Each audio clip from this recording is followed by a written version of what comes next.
Okay, so we're starting here. We could jump around. Last time I felt kind of like I was a slave to the text a little bit too much. And it seemed like it made it kind of boring. No, I didn't find that at all. Well, I hope that others didn't. As Augustine says in his De Catechizandis Rudibus, if somebody is listening to you and they look bored, just know, or if you're bored and you look at somebody and you might think they're bored, just know that you're more bored than they are because you've said this before and they haven't heard it. Oh, there you go. It was really good. It was really good. It was really enheartening to like a teacher. Yeah, I know. I was just going to say that. Remind yourself of that every fall semester. Well, every spring semester when I have intro. Okay. But I'm joking around here. So yeah. All right. I mean, so I had the experience you had talked to me about right before we started recording this, which is that you get this experience of, okay, I kind of think I get what's going on. I kind of like somewhat repetitive, it seems. And initial reaction that I had to that was,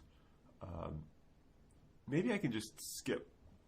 And then I was thinking, but there's something fruitful about reading through the same thing that you've heard before. Right. Because the first time you heard it, you hadn't heard it before. And so now you have a completely different experience of reading it. So, I mean, this is getting real deep. This is sort of like an analysis of reading. Cool. And this came in light of Nyssa, so I don't know if this is off topic or on topic. but I think it actually has to do with I'm going to tie it up with Scripture here in a bit. But this was the thought that I had was when you read Scripture over and over and over again, you think, okay, I know what's going on, right? I don't really have to attend to the text or because I already know it, right? And I was thinking that. Yeah, I mean, I've actually, in a really, really bad way. Sometimes you're reading like the Fathers of the Church, or you're reading somebody, and you're like, you know, they happily italicize Scripture, and so you're kind of reading through the text, and then you get to the italicized part, and you're like, okay, I'll not take calves out of thy house. Oh yeah, I know that one. I know that one. Okay, skip over that. Now move on to what Nyssa has to say. Yeah, like that's not only a temptation, but one that I fall through often. Yeah. I mean, something I probably did in this book. Yeah. Oh, I know I did in this book. But then I was thinking, but the first time that I read it, when it was so interesting, I kind of thought it was interesting because I didn't know something then, and that now I know. And now when you get to it, you're like, oh, I now get it, which is the exact thing that Nyssa's trying to dissuade you of, trying to say, no. Arise and come. Arise and come. Yeah, you read it. Read it again, because in some ways you think you got it now, but you don't really have it. Augustine says this about Scripture. Really? For sure. Yeah, he says the Scripture is it's written in such a way, and maybe not such a way, but maybe I think he thinks this is just what it means, that it's inspired. Yeah. That the babes can take the milk from it, and the adults can take the meat. Yeah. But you can't take the meat until you've grown up. But you can't grow up unless you read the Scripture and meditate and contemplate and live in reality and all these things. Yeah. And only then, when you read a passage, does it become meat to you. Even though the same passage would be milk to somebody else. Right. But the milk is good. Yeah. Right? Yeah. But it corresponds to the stage that the person did. I mean, Nyssa talks about this, right? Yeah. When he talked about Christ growing in wisdom, age, and grace. Yeah. At some point. Yeah. In this. I think it's this reading, yeah, and it does. It's different for different readers. Yeah. And sorry, I'm taking over here. Yeah, no. I mean, I didn't. I completely forgot that was actually in. So I might just be stealing from him. But this may have been sort of. But that's sort of a sign of like it becoming. Yeah, I was going to say this might just be subtle. I'm reflecting in light of Nyssa without knowing it, which is to say it's actually becoming an actual like educational tradition for me. Going back to what we started with, right? Which can only happen when you attend to it. Yeah, right? Yeah, and so and I which think, is why writing in your books is so important. Yeah, and I think what I really thought was interesting about a lot of this was you get a lot of these themes, and when you're reading it, you can say, okay, I understand the basic picture, but what does that really mean for me or for right? And so there's a level of reflection on Scripture, but even just on anything, on truth. I think just truth in general. You can reflect on it in this deeper way, and it seems my experience of this early this morning revealed to me that I have a Eunomian approach to text. Right. I know what Nyssa is doing. I know. I got his apophaticism. Yeah. I know. I've got his apophaticism. Right. I got it. It's in my back pocket. Today is Atchisonian, the yearly apophaticism festival. Where we all stand before each other in cloud of smoke, silent. We get what's going on here. Right. So I don't know. So that really shed light to me. Yeah.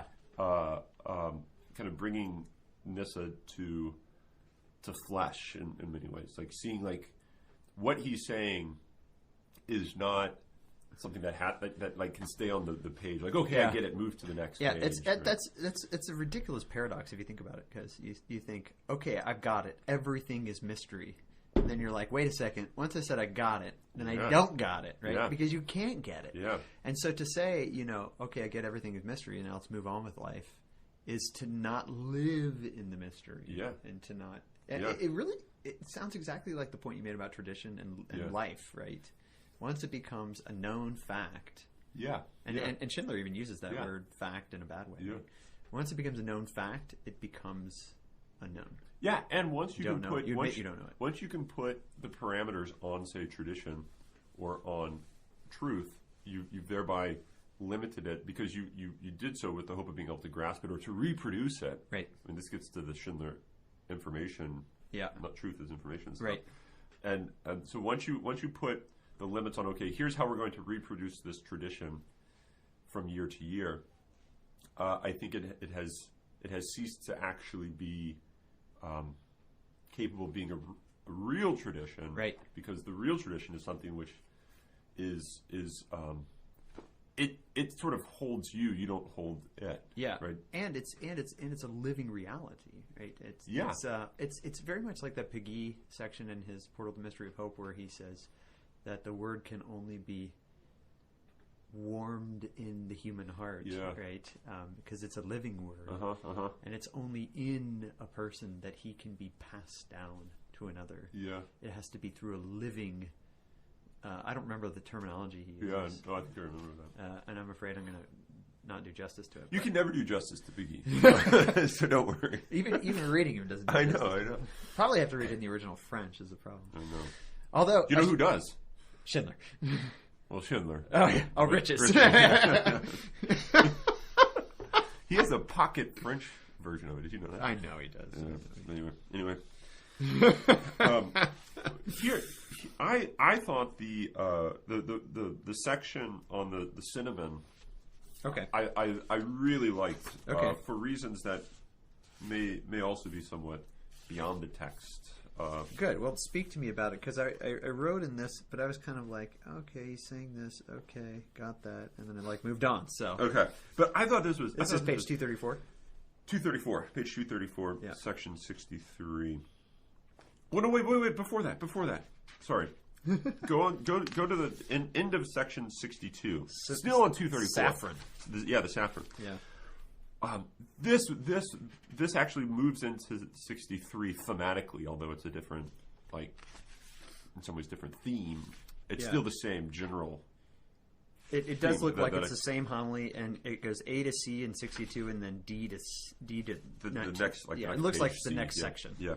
So this might actually just be a continuation. Yeah. So he's giving this interesting interpretation of the flower, and how the flower. There's the standard interpretation. Then he gives his own theological interpretation. And he says here are two different interpretations. And it gets into botany. Yeah, and he gets into botany, and I think it was really cool. It's make sure you don't misunderstand or take the wrong flowers, which is the wrong theological. Flowers. The false flowers, because you're not going to be able to make the right Yeah, Danilou's endnote was actually helpful on that because, of course, living in a technological paradigm, I don't know what saffron looks like. Yeah, I know. I mean, I might not anyway. Living in Atchison, it might it's more of a tropical plant, but nonetheless, I don't know if he would have known what corn looks like. Maybe he would have. Yeah, probably not. I don't know. But anyway, good. So he wouldn't have known anything about corn in the jar. People in Rocky Top don't know what corn looks like either because it all comes in the jar. Yeah, they think corn is liquid. Anyway, that wasn't on this one. Oh, was it? Oh gosh, see, our podcasts are all running together. Okay, that's okay. Well, listen to Rocky Top by the Osborne Brothers. Listen to that. That'll make your life better. Okay, but the end note. The end note, yeah. He talks about just kind of how it works. The flower, how the flower is it grows and it has 3 different fertilizing stamen. Mm-hmm. This is page 296. It has 3 orange-colored stigmas, which, when reduced to the powder, can be used for dye. By the 3 flowers of the saffron, he means these 3 stigmas. But then he talks about the false flowers, and he says, growing in the same way, there are several varieties which Gregory could have intended. I love that. Yeah. I mean, it's so obviously there's sort of this like double blossom that happens in the saffron flower. Yeah. And if you guys, I mean, I don't know anything about saffron except for the fact that when I look at the spices at the store, it's like by far the most expensive. Yeah. One. I mean, it must be very difficult to like harvest. Yeah. Or grow, or both. Or distinguish the true from the false. Maybe I could buy some of the false stuff for some pretty cheap. Yeah, I know. I bet Great Value has some of that. I'm sure they do, right? Always save. Yeah. Always save saffron. Stay away from it, right?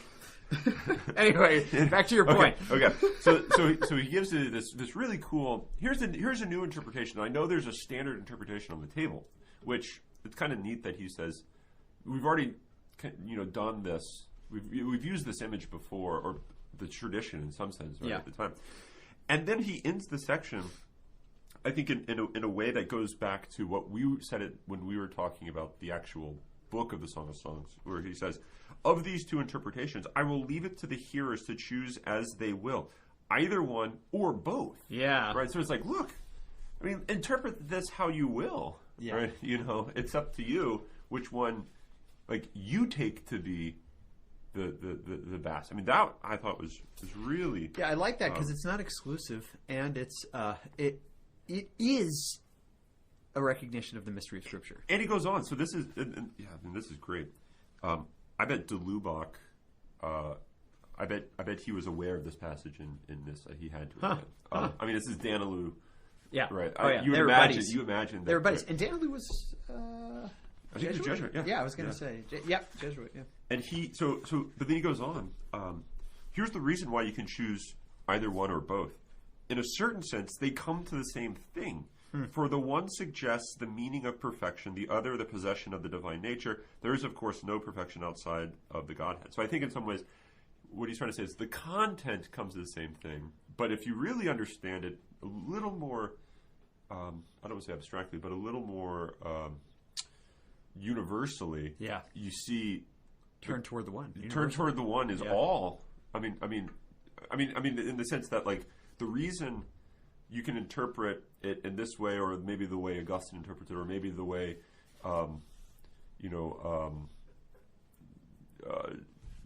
John Betts living today interprets it, or whatever. I mean, whoever. I mean, pick whoever you want. Yeah. The reason all these can be taken as acceptable, even though they seem to be saying completely different things, is because they all have the ultimate same meaning, which is the turn towards the divine nature. Right. They lead the reader to union with the divine nature, and that's like the content of it. Which is the whole point of the Song of Songs. Right? The whole Song of Songs is all about the nuptial imagery between the bride and the bridegroom, and the desire for unity with each other, right? Yeah. And he doesn't shy away from the desire that God has for the bride either. Right? And neither, of course, does the Scriptures. Yeah. Right? Which is the most important part. Yeah. But it's all going back to this. It's all about this unity, right? Because that's the point. Yeah. So I thought that was cool, but interestingly, that wasn't like what I was initially wanting to talk about with cinnamon. Okay, let's talk about cinnamon. But it pertains to the same sort of thing, because what's going on, I think, is you have these issues about how to read Scripture, and it that seems to kind of be in the background, although he's not explicitly worried about that. It kind of rears its head here and there throughout these two sections, because in the section on the cinnamon, he says, the passage, I think he quotes it somewhere. It's about the cinnamon is in the it said that the cinnamon wells up from your mouth. I think he's quoting the canticle, although I don't see the actual quotation. But the idea of the cinnamon is in the mouth, and like the fragrance or something. And he says, so what in the world could this mean? And he says, it is said that cinnamon possesses quite varied and diversified applications because of an innate property it has, and some of these would seem to pass belief. And he goes on to say, look at all the ways that people have said cinnamon was useful, was like what cinnamon was and capable of doing. And it's all this really false stuff. And he says, yeah, we kind of recognize this is at the end beyond belief, beyond our power of belief. We can't actually believe cinnamon does this. Yeah. So I actually noted the three things he said, right? First, if you boil it, it chills the water. Second, it kills anything that like bacteria and mold and stuff. Yeah. And third, if you give it to someone while they're sleeping and ask them questions, they will speak to you and they will tell you the truth. Yeah. Only someone who has never had cinnamon rolls could believe that. Right? I mean, this shows you the rarity of cinnamon. Yeah. Right. Yeah. And again, sort of our blindness to the maybe the glory of cinnamon because it's so prevalent. Yeah. For us, right? Right. In the first world. Yeah. And so I was thinking, this is bizarre. This is weird. Yeah. And I like what he does with this. I don't know how much of this I want to read and make the podcast just about cinnamon, but bottom of 234. This is turning into a cooking podcast. Yeah, I know. Saffron and cinnamon. And spinach. And spinach. And corn. Liquid corn. Okay. Let's stay serious. Okay, so the bottom of 234. This, I think, is a really serious point. I want to talk to Ramage about this. It would be rash and overcredulous to put complete faith in these assertions without making an investigation of their truth. So it's like, this cannot be. Yeah. This is probably not true. I mean, I don't know if Nyssa has great confidence, but he says, this is just beyond belief. No one can believe You'd have to test this.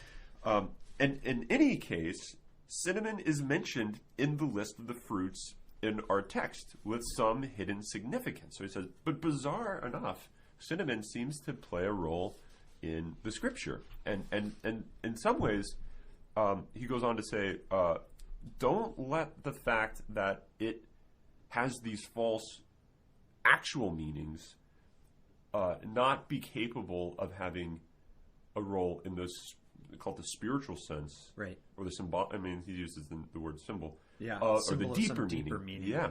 And so what you have is you have these false empirical views giving rise to deep spiritual insight. That's very interesting. I mean, and he goes because here's what he does. So it's almost like the spiritual meaning of cinnamon here is not based on the nature of cinnamon itself. Yeah. But on the tradition of the nature of cinnamon. The erroneous, probably. If I had more time, I read this like starting really, really early this morning and I finished like 20 minutes before I came over to your house. But if I had more time... I did that with Schindler, too. Okay. I was thinking about putting the book down and doing some research on cinnamon and how... like what the tradition of cinnamon was, because I have a feeling that this wasn't just, here's something that some people say about cinnamon, because I think what he's saying is the author of the text thought this about cinnamon. Oh, I see what you're saying. Like this goes way back, like Eastern culture. Yeah. Like way back. And so the author intended for this understanding of cinnamon in his use of cinnamon or maybe not. I mean, again, is this a song that was sung in a wedding? So it could go back further than the author, right? Who is not technically the author, but the what do they call him? The redactor, right? The editor. That's really interesting. Yeah, and I mean, he puts it very very directly. Top of 235. Hence, I feel that we should not neglect the tales that are told of the cinnamon, or anything else which it may seem good to add in this connection.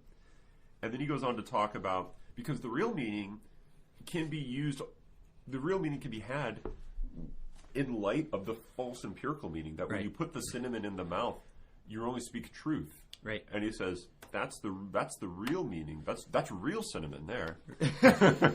so that the use of it in the case of the bride is to speak about that virtue, which is like, always what he's obsessed with. Perfection, if you want to call it that, right?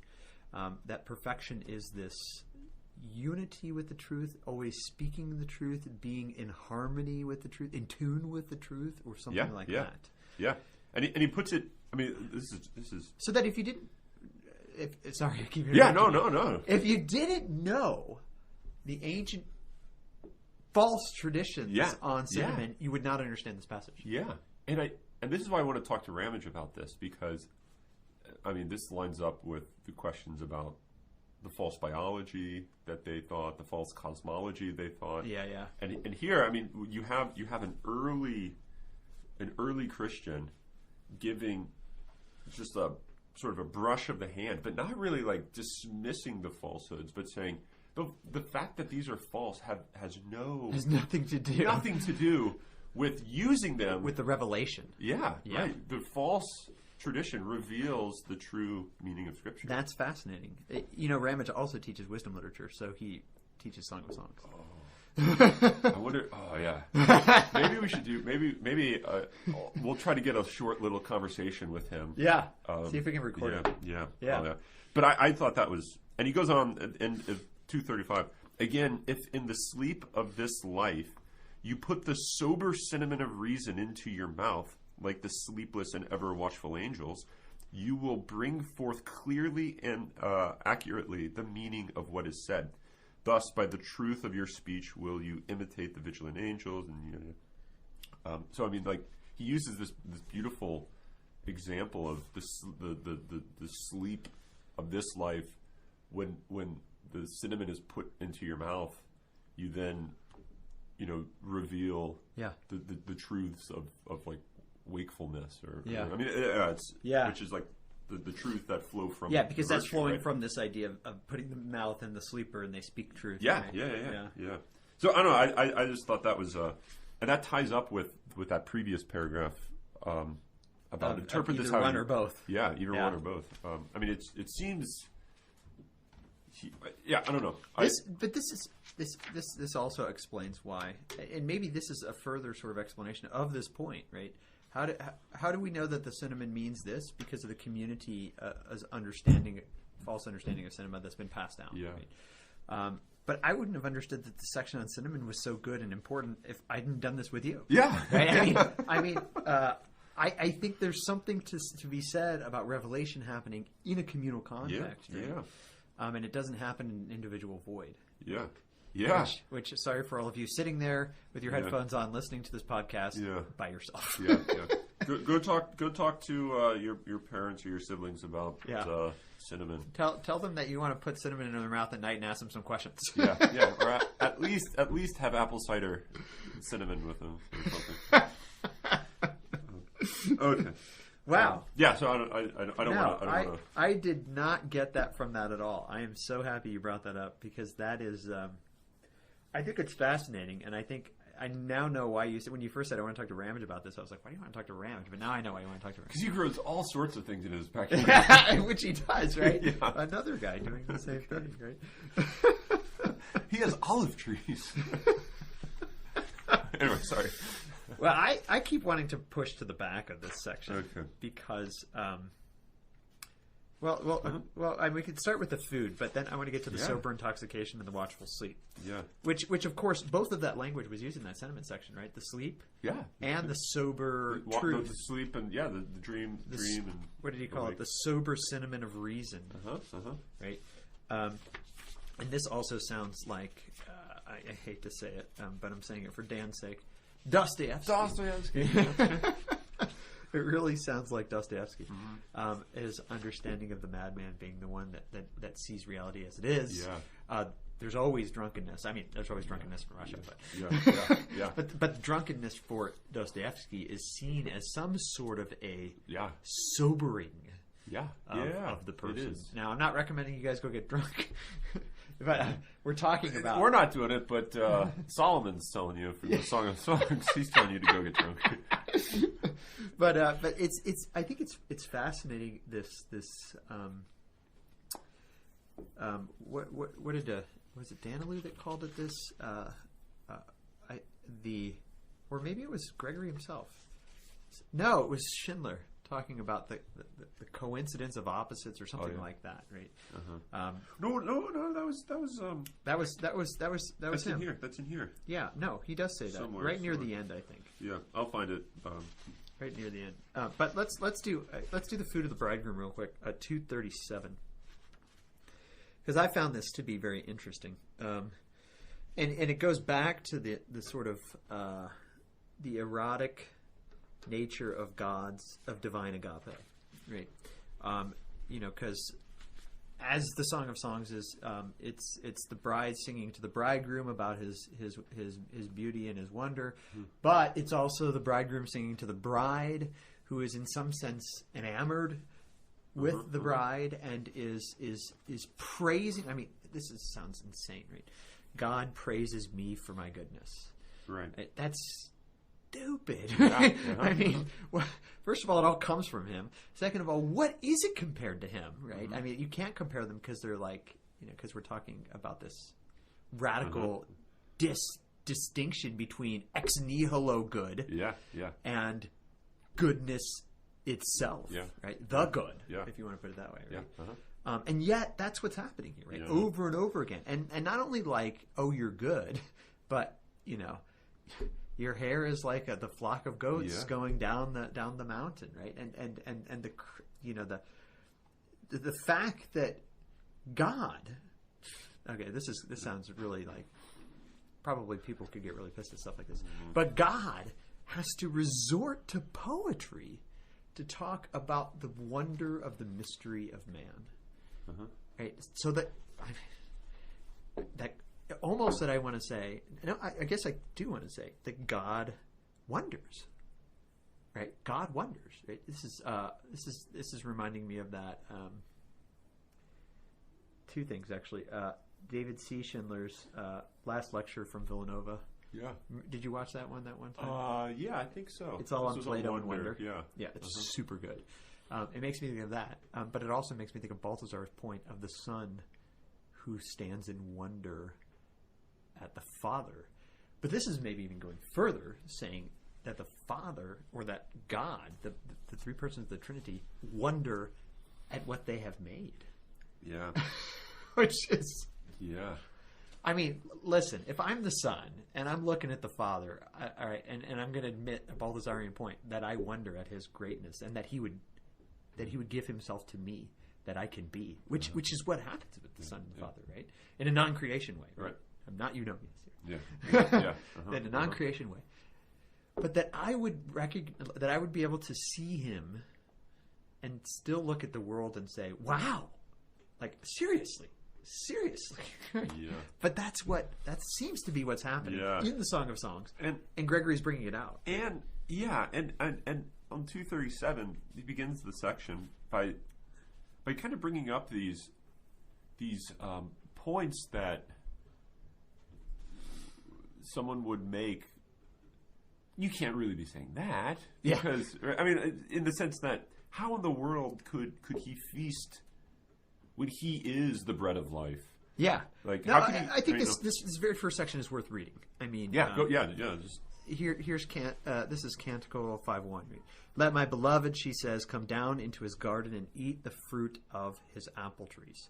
Okay, so before I even go into Gregory here, it's the bride talking to the bridegroom. So the creature talking to the creator, saying, come down into your garden and eat the fruit of your apple trees. Right?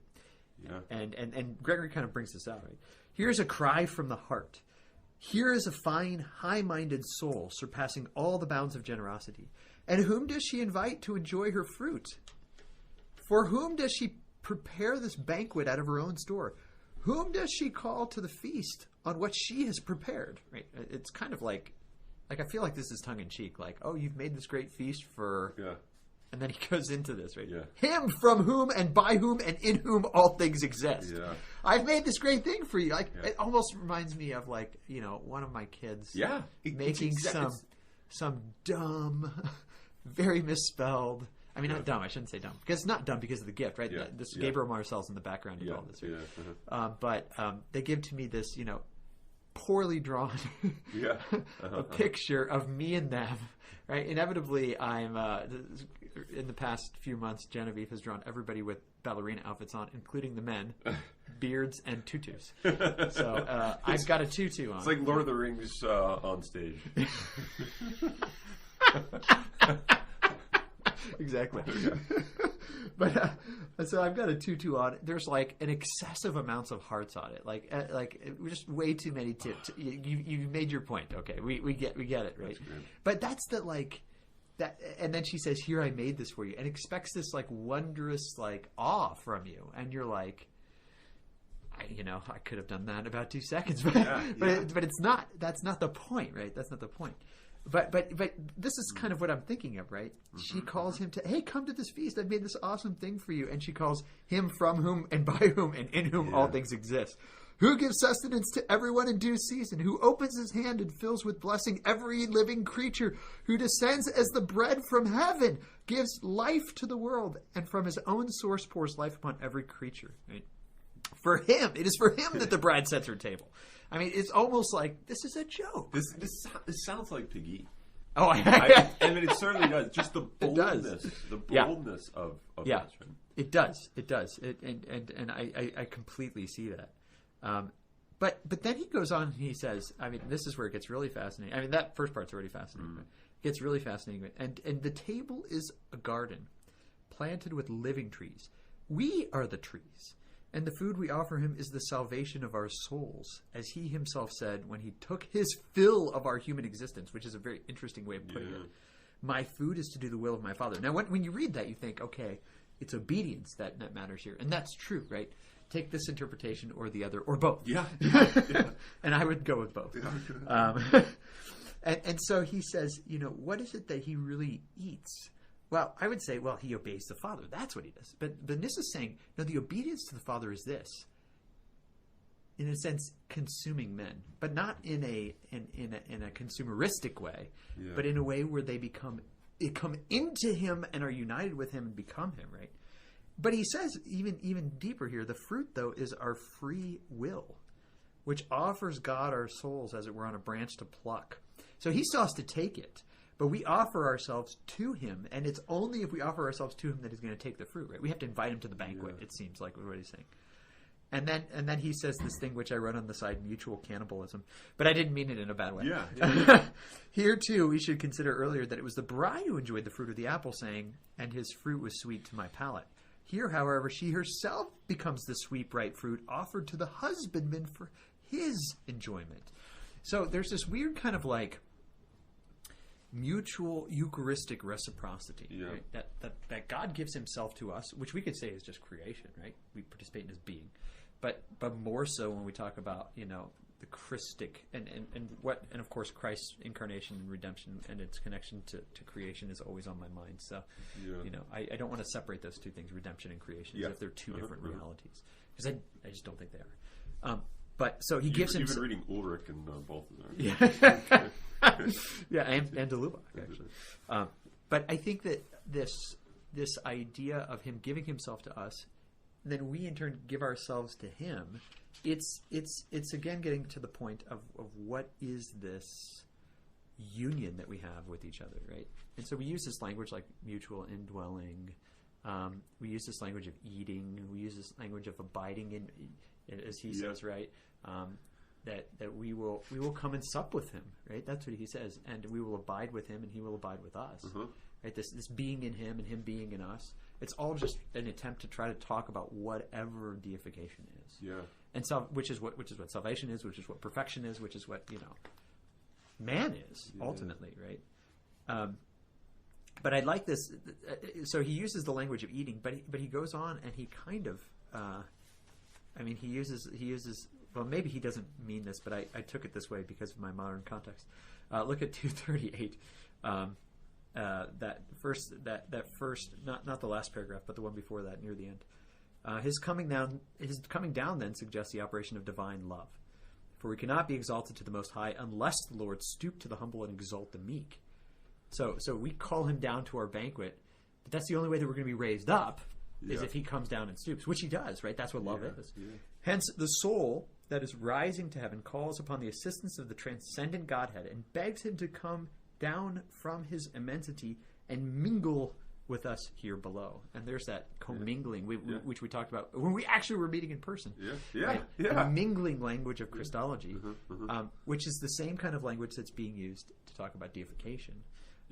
But in the context of the Song of Songs, I think we can talk about mutual eating. We can talk about nuptial imagery because I think mingling here means that. And the thing that came to my mind when I first saw that, I should have thought, Gregory and mingling and incarnation theology, but instead I thought ChristianMingle.com. I was like, oh yeah, we want him to marry us, right? But of course that's in the context too, although he wasn't thinking ChristianMingle.com. Nyssa gets clearer as time goes on. Exactly. Thanks to hilariously funny internet dating sites for Christians. That is funny. So I don't know if you had anything to say about all that. That's great. I didn't have as I thought this was a great section, but I didn't have as deep of reflection as that, which sort of once again highlights the point you made earlier. That we do this together. Yeah. But yeah, I mean, maybe just in light of something you said, I had a thought, maybe carrying on this idea of the banquet. We tend to think that the reception of the Eucharist is our participation in the heavenly banquet or the eternal banquet, or, which it is. But it also seems that the only way that it's a worthy reception is that if it's actually an invitation to I don't know how to put it, an earthly banquet that you've, in this sense, laid out in the Song of Songs, that you've prepared for him. Yeah. Right? So that the only way to participate in the heavenly banquet is by sort of, I just imagine, like, really, once again, this is bad imagery because I'm a modern individual, but maybe that means it's not actually horrible imagery, but you just got to take it for what it's worth. Yeah. Jesus with his entourage looking for a party to bring his party to, right? It's like, I've got this great. He's got the band and everything, right? He's bringing the food, endless wine, looking for a place to bring his banquet. Yeah. All right. And here you have this sort of lousy reception hall. Knights of Columbus Hall. Knights of Columbus Hall, prepared. But you've done everything to prepare, right? But the thing is you got the daylight donuts. You got the you got the Folgers coffee. You've done everything. I mean, this is why I think what's going on is this beautiful understanding of the debate over Pelagianism, and why there's something that has to be done by you. But there's also something that has to be done by God, and it's not; these are not entirely separate, right? Because you can't think of the preparation of the one as separated from the other, but yet they're still actually distinct. They're still actually mine. Yeah, and mine is still mine, and his is still his. Yeah. In a real way, even though they're not distinct. Yeah, and or they're not actually separated. Yeah, and so it's not right. So But I was using that imagery of the party, so to speak, can only happen. The banquet can only happen if it finds a home that has prepared for it. And now, as lousy as the Knights of Columbus Hall can be with daylight donuts and like little punch bowl, by making it like receptive of this ladle. the plastic ladle. You're picturing exactly what I'm picturing. Because we've all been to that party, right? Yeah, and then all of a sudden you think this is like really you have like a tape player and you're like playing tapes, and all of a sudden John Michael Talbot. You see the entourage and you're like, hey guys, come on in. Yeah, and it's a bold move. We've got punch. It's the boldest move you could make. Yeah, right. Yeah, exactly. Bring your live band, guys. Come on, right? And that just perfects that banquet. It perfects your banquet. I mean, like, I don't know. That was in light of what you were saying. I love this image, but I think it goes deeper than that. So when the band shows up, and Jesus and the entourage come with their like awesomely prepared foods and party, he is super excited to ladle the punch into the solo cup. That's great. Yeah, from the plastic ladle. Yeah, because suppose you were to say no. You brought the good stuff. Let's put the stuff away. Let's bring your stuff. And he says no. I am more thrilled that you provided the plastic punch bowl with the Kool-Aid. Yeah. No, it can't be Kool-Aid. It's like no Kool-Aid in religious context is it's like always save Sprite with like Hawaiian Punch. Lemon lime. It wouldn't be Sprite. Lemon lime. And he is just so thrilled. Yeah, but he's not. And there's this weird like, man, and this is where it gets scandalous. And this is what the point I was trying to make. Like he doesn't want the stuff he brought. Yeah. He wants to always save lemon lime. Yeah. That's what he wants. Yeah. Because you're giving it. Yeah. And he actually like desires. And I think we've all had friends like that. And in some ways maybe you've even been like that to other people, especially like children. Yeah. Like oddly. Yeah. You kind of prefer to hang the little tutu picture of Gimli on the fridge rather than some Caravaggio beautiful icon, because in some ways like what happens is that little Gimli picture is more iconic in a sense, right? That's a good way of putting it. That's a really good way of putting it. And so in that analogy then he also desires us. And so we like I think and I think you were making this point too, but I think we go to the Eucharist and we think, now we're getting the good stuff from God, which is true. Yeah. But I don't know. I have this idea of him saying, now I'm getting the good stuff. Yeah, yeah. Right? This is what I've longed to eat this. What does Jesus say? I've longed to eat this Passover with you. Yeah. I thought you were going to say, long have I waited for your God. No, I was trying to make a serious point. Yeah. But that's a scriptural imagery too, even from that song, which is horrible. Yeah. Right? Okay. Yeah. But I've longed to eat this supper with you. Right? I mean, that's I think that's a great passage to bring up here, and I think that's the image we're trying to get. Yeah. But we should, before this ends. Oh, man, this has turned out way better than I thought it would. This is sorry. This is great. Sorry for it being so great. Let's talk about. I feel soberly intoxicated and watchfully sleeping here. Okay, so let's talk about that. Yeah. This is what we've seen Nyssa do this all the time, and his commentators, Danilou and Callahan, and all the footnotes that we've been reading. Yeah. Father. Green, Ignatius Green, right? All of them have been saying, he loves doing this paradoxical, oxymoronic word next to its opposite. Yeah, right? yeah. And this happens in these two sections. And he does it on 236 with the river. The river is also the well. The well, which has still water, is running water. Yeah. But we don't have to go back to that. But even that is the standing still and the running, which is the perfection of continually changing for the better. Right? And he even prefaces it by saying, now here is a very strange paradox. Yeah. Yeah, I love it when he actually uses the word paradox, because we all know it's there. Right? Yeah. But on page 239, so he's talking about this passage 5:1, eat, my friends, and drink, and be inebriated, my brothers.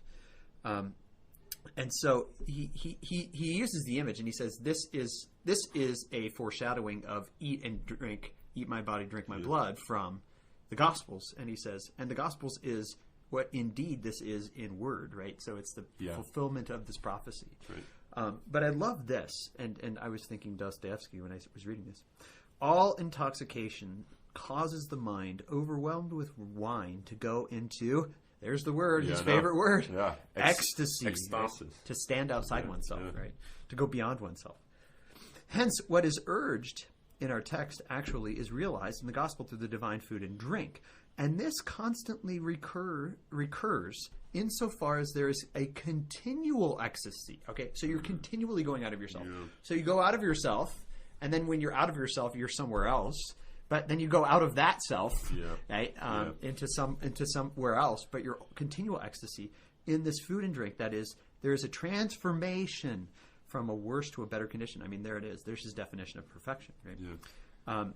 And then he goes into this explanation of the scriptural guys, right? David, who saw the divine beauty and said, "Every man's a liar." That's a great line from the Psalms, man. I think that is true, right? Yeah.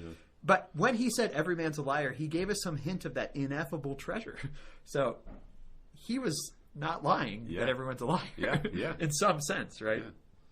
Yeah. And then he talks about Paul talking about sobriety. And he talks about Peter being hungry. And he talks about the dream at Joppa, right? Where everyone is revealed as being clean. All things are clean. But this last paragraph, I think, is interesting as well, right? So he talks about it as being a sober inebriation, because it's only in the inebriation, and this is like the recognition that you don't know that you do know, right? Yeah. It's when the bride finds him out in the night, passing by all of the angels, and saying, "Okay," and all of the names. "Okay, I can't name him. Oh, there he is." So in the same way, I think that's what's happening here. But he says, this then is the inebriation which the Lord exhorts his table companions. And it is through this that the soul's divine ecstasy takes place. Rightly does the Lord urge those who are close to him by their virtuous life, but not those who stand afar. Eat, my friends, and drink, and be inebriated, my brothers. He who eats and drinks unworthily eateth and drinketh judgment to himself, right? 1 Corinthians 11. And we always take this in the Eucharistic context. I mean, that's what Paul was intending. Yeah. But obviously, maybe he was intending more than that too, right? When we start looking at this idea. And rightly does the Lord address his brothers as those who are worthy of his food. For whoever does his will, the word calls his brother and his sister and his mother, right? From Mark 12. Yeah. But I love this, because this whole line, which when you first read it, you're like, okay, so this is like, Jesus went beyond this. We shouldn't get drunk with each other. But this is like the most gospel passage of all of them. I mean, the Gospels continually come up here. And I mean, this whole thing's a commentary on the Gospels. And it's that point that he made, I think it was at the very beginning of the excerpts from the commentary. How in the world can we take this passionate language serious in light of the aesthetical theology that he espouses? Right. And it turns out it's actually passion that purifies the passions. And here what he's saying is this type of inebriation. It's a type of drunkenness that makes one sober. Yeah. And therefore it's like it's drunkenness that is the way in which you find yourself, which is to say, like, your true self, which is the going outside of yourself is the way that you. Which in a distorted way makes me think, like, is this the reason that people are so attracted to getting drunk? Yeah. Because they don't know them. They have this, like, sort of nihilism within them. Yeah. That I am a nothing in the way that I live my life in reality. And I need to find myself by going outside of myself. So the attraction of drugs and drinking is actually, in a sense, sparked by this true desire for ecstasy. I imagine most people that have taken really heavy drugs would say that's exactly what I'm looking for. Yeah. Right? Is that type of ecstatic. But the problem is, and this gets right into this next section of watchful sleep, right? The problem is that they're looking with the bodily eye rather than the spiritual eye. And how does he start the next section? I don't know. What follows? Sleep usually follows drinking. Yeah. Well, this is interesting because he's going on to the next line, right? Yep. I sleep, she says, and my heart watcheth. Right? And so he says, after the banquet, after they've drunk together and had a good time, then they got to sleep. But it's a strange sleep, as he says. Oh, here it is. 241 near the top. Yeah. In this case, there is a strange and contradictory fusion of opposites in the same state. For I sleep, she says, and my heart watcheth. Right? And I love how he says this. Sleep is an image of death. Right? And so something has died if there's sleeping going on. Yeah. And I'm going to read my idle thoughts here in a second. Yeah. We'll talk about that as we get to it. But sleep is an image of death. All the body's sensory perception is suspended. In sleep, sight, hearing, smell, taste, and touch do not perform their function. Right? So something dies, and yet it's not talking about literal sleep here. It's talking about something else going on. And the way he kind of explains it on the next page is what we're really talking about is mortification, right? Especially this very last section I found to be fascinating. He says, man enjoys two types of pleasure. One is spiritual without passion. The other occurs in the body and derives from passion. Now, I think that there's a passion above passions that you were just talking about, right? Yeah. That it's passion that purifies passion. But I don't think he's using that term in a passion. Right. He's not using the term passion for that, right? And this kind of gets into the Schindler stuff. But he goes on. And of the two of these, the one which the free will chooses is the one that holds sway. Thus, if we look only to the senses attracted by the pleasure which they produce in the body, those guys who go for actual alcohol and drugs in excess, right? We would live our whole lives without tasting the divine delights. This is fascinating because the higher can somehow be overshadowed by the lower. I wrote on the sideline, this is why we practice mortification and asceticism. Yeah. Because the higher can be overshadowed by the lower. And I think it goes back into this idea that there's these contraries that can't be together. Yeah. And that's sort of the obsession with the passions of the flesh versus the obsession with the passions of the spirit, right? And so if you are obsessed with one, you will never taste the divine delights. That's why asceticism happens, right? He goes on, though. But for those whose desires incline them towards God, a good awaits which nothing can overshadow. And they will come to feel that they must avoid all things that bewitch the senses. And this is like all I think about when I think about sort of a technological paradigm and all that. Yeah. What is bewitching me? Yeah. And there's so many things that bewitch me that only in like living in an ascetical way can I see them as bewitching. So it's almost as if what we need is a new exemplification, a new manifestation of virtue, just the generic sense of that Gregory's talking about, because there's new types of bewitchments. So you're saying what we need is a new but very different Saint Benedict. Yeah. As Alistair McIntyre ends his book. That's what we need. Right. I know. I think that's true, right? Because we need to be there's new types of asceticism. Yeah, there's new spells being cast on us. Mm-hmm. And again, it's about sight, right? It's I need to be able to live a way of life that somehow is saves me or is the antidote to the bewitching, right? But this last line is great too. This last couple lines. Thus, the soul, enjoying alone the contemplation of being, will not awake for anything that arouses sensual pleasure. After lulling to sleep every bodily motion, it receives the vision of God in a divine wakefulness with pure and naked intuition. This is John of the Cross, through and through. How does his poem start? That he writes the whole thing on, right? Yeah. You know what I'm talking about? Yep. Yeah. He's about... He goes out at night. Yes. He went out into the night when all his house was asleep. The house was asleep. When his whole house was asleep. And he specifically explains in his ascent to Mount Carmel. When I say the whole house is asleep, what I mean is the lower passions. The passions. Yeah. The passions have it's only when they have been lulled to sleep that I can go out and it's the poem sounds like it's this stealthy thing that has to happen. I've got to sneak out of the house while they're asleep. Yeah. So that I can go, and what does he do? He goes and he finds the child and strokes the child and holds the child. Yeah. And it's all about this like unity with God that only happens when the passions have gone to sleep in some sense, right? And so I think this is completely like, this is exactly what John of the Cross is getting at. Yeah. But anyway, this has not been idle thinking. no. But we should end here. But here's how I want to end. I have there's a great recording of apparently this is a book. I thought it was just a short sort of essay, but not like an essay like a philosophical essay, but like a literary essay. Yeah. But it's a book by this guy Jerome K. Jerome, and it's called "The Idle Thoughts of an Idle Fellow," and he has a chapter called "On Being Idle," which you found it on YouTube, right? Hugh Laurie, who plays. You might know him from House, but I know him better from Jeeves and Wooster, which you should be watching. He plays Wooster, and he reads it. But he talks a little bit about bed. So let me read a little bit of Jerome K. Jerome. Wakeful sleep. And specifically how, right when Nyssa said that sleep is like a kind of death, I thought, oh my gosh, it's Hugh Laurie.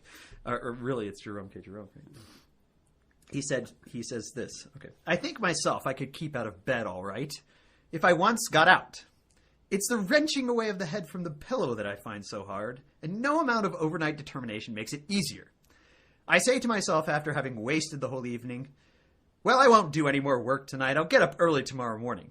And I'm thoroughly resolved to do so. Then. In the morning, however, I feel less enthusiastic about the idea, and reflect that it would have been much better if I had stopped up last night. And then there is the trouble of dressing, and the more one thinks about that, the more one wants to put it off. It is a strange thing, this bed, this mimic grave, where we stretch our tired limbs and sink away so quietly into the silence and rest. O bed, delicious bed, that heaven on earth to the weary head, as sang poor Hood. You are a kind old nurse to us fretful boys and girls. Clever and foolish, naughty and good, you take us all into your motherly lap and hush our wayward crying. The strong man full of care, the sick man full of pain, the little maiden sobbing for her faithless lover, little like children, we lay our aching heads on your white bosom, and you gently soothe us off to bye-bye. Our trouble is sore indeed when you turn away and will not come for us. How long the dawn seems coming when we cannot sleep. Oh, those hideous nights when we toss and turn in fever and pain, when we lie like living men among the dead, staring out into the dark hours that drift so slowly between us and the light. And oh, those still more hideous nights when we sit by another in pain, when the low fire startles us every now and then with a falling cinder, and the tick of the clock seems a hammer beating out the life that we are watching.